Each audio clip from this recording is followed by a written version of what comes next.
বন্ধুরা, বেগুনি ভাজবো। বেগুন পাতলা করে কেটে লবণ মেখে রেখেছিলাম অনেকক্ষণ, জল ঝরে গেছে।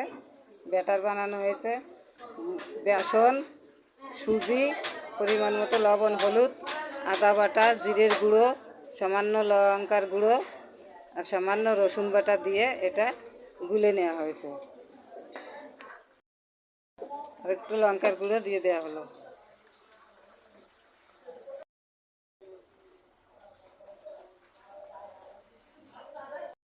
কড়াইয়ে তেল তেতে গেছে, এখন ভাজা হবে।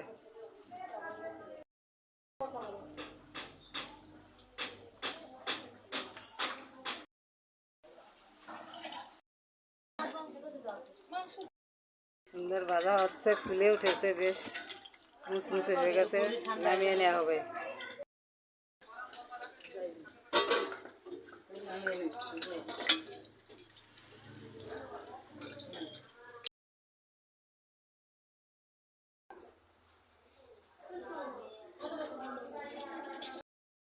বন্ধুরা, আমার বেগুনি ভাজা হয়ে গেছে।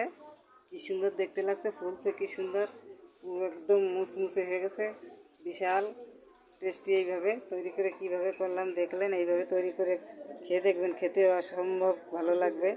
আমার ভিডিওটা ভালো লাগলে সাবস্ক্রাইব করবেন, লাইক করবেন, কমেন্ট করবেন। ভালো থাকবেন, সুস্থ থাকবেন।